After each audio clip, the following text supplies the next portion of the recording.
Well, thank you for having us, all of us here tonight. Certainly, you know that the DA's race is a very important race and came under unfortunate circumstances. But let me get into the campaign itself. The theme of my campaign is to keep Brooklyn safe and to give Brooklyn hope.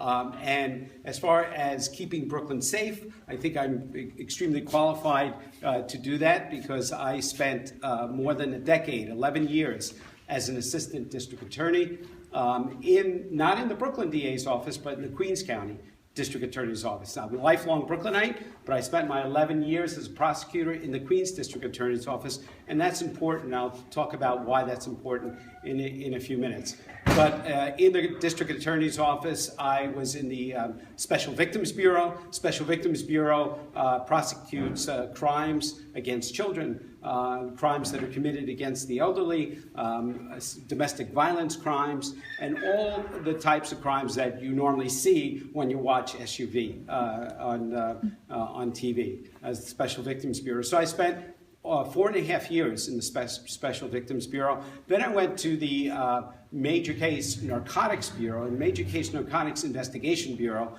And in that bureau, I did a slew of eavesdropping warrants and search warrants. And our goal was to intercept the large quantities of drugs that were coming into New York City through Queens, particularly through the airports in Queens.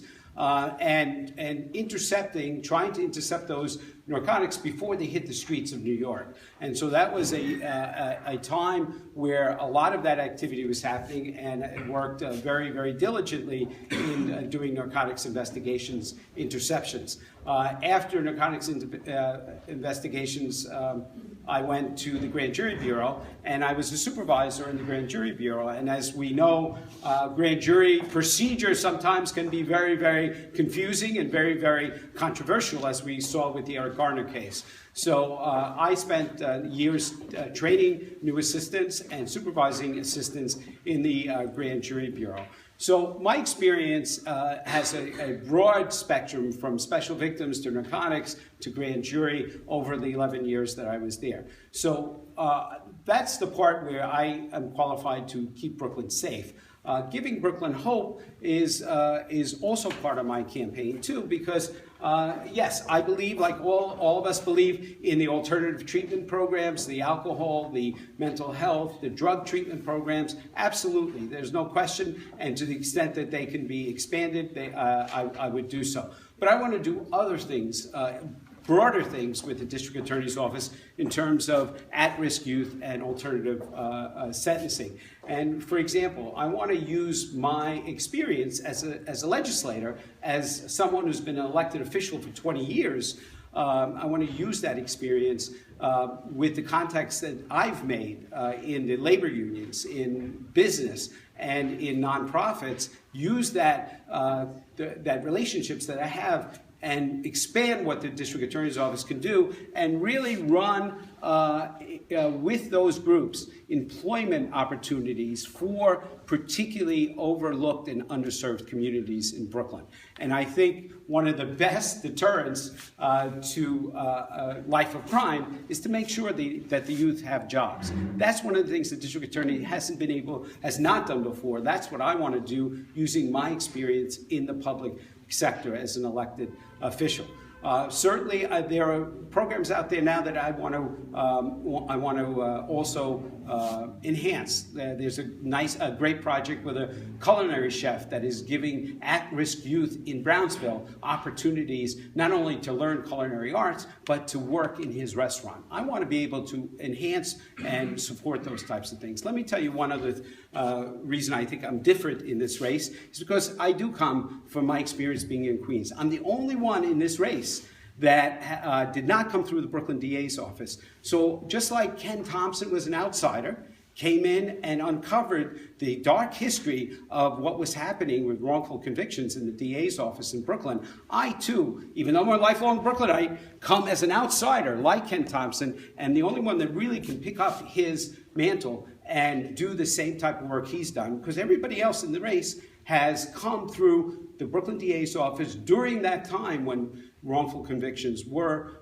occurring, and in that management category. So I believe that the fact is that I have the best opportunity to continue that legacy of uncovering wrongful convictions. Because let me tell you, folks, the worst rap a DA's office could have, the worst rap, is that you're convicting people who are innocent. And that is something that this county has as a black mark, a really dark mark on its history. We have to reverse that. My training was with a very professional office in Queens, and the Queens District Attorney has a great reputation for fairness and justice, and I learned that professional responsibility in Queens. I want to make sure we bring it here and remake this office in an ethical and a professional way so that we don't have 1, 2, 3, or as we have now, 22 wrongful convictions. So that's makes me stand apart from everybody else. The other thing is, as a legislator, you already know some of the things that I would support. I've supported the decriminalization of low-level summonses, taking them from a criminal summons to a civil penalty. That's something that will give people hope, so they're not collared with a criminal case at 16, 17 years old. That will come back to haunt them maybe later on in their life. That's something that I've done. I'm now a supporter and a co-sponsor of the Right to Know Act. That forces civility on police in interactions with the public. And if you want to know the details, I can tell you the details. But that is some of the things I'm doing right now as a legislator, and that is something that I will carry forward. And then, as a former member of the state senate and a current member of the city council, I have those relationships with the city council members and with the state legislators. That if the law needed to be changed, or if we needed more funding in the city council, I'm the one who has those relationships, those contacts, that I can go to the city council. I know everybody in the city council. I've been there 14 years. I know everybody. I could go to the state legislature, and not only as the district attorney, but also as a former member of the New York State Senate. And that gives me a very strategic and powerful position to advocate not only for Raise the Age, which we have concerns of what the funding will be for the youth courts now once Raise the Age has become law, but the bail reform issues that still are out there, the speedy trial issues that are still out there.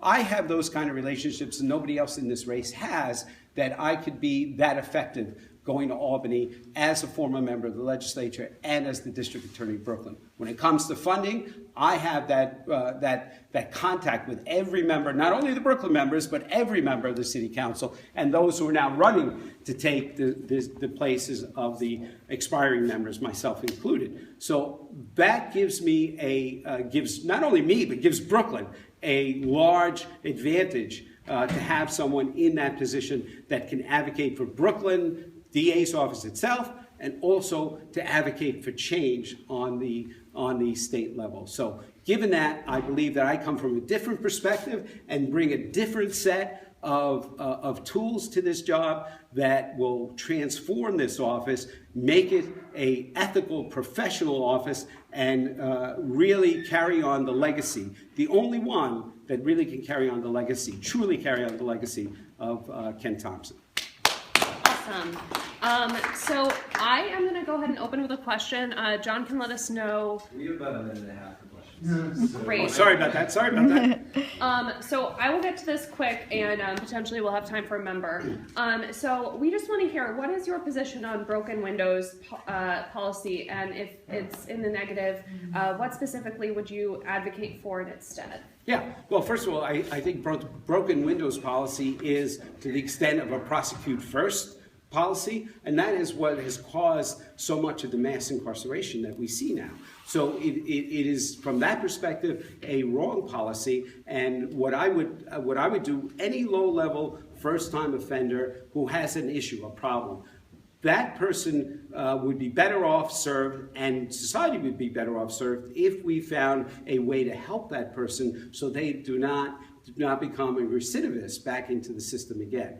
Locking those people up doesn't do anybody any good. All you have to know about is the kind of treatment that Khalif Broder experienced for stealing a backpack and spent time in Rikers to know that that is not the answer. So yes, I am opposed to a broken windows theory that has a prosecute first mentality. Awesome. Do we have any questions from the membership? Yeah, Jim. You talk about working in the Queens County District Attorney's Office. They have a policy that once somebody goes in front of a grand jury and is indicted, they have to plead to a top count or a felony. Would you insist on such a policy in your DA's? No, because that was not a policy when I was there, and certainly the overall professionalism and ethics of the office is what I'm talking about, not necessarily the individual policies, because even though it's a big county, it is a different county than Brooklyn. So I would not be part of that. That would not be part of the repertoire that I would bring from Queens. It was not part of the policy that I grew up with and that I worked with when I was there. Awesome. Thank you so much. Okay, thank you. I appreciate it, and I look forward to your support. Thank you all so very much. Thank you.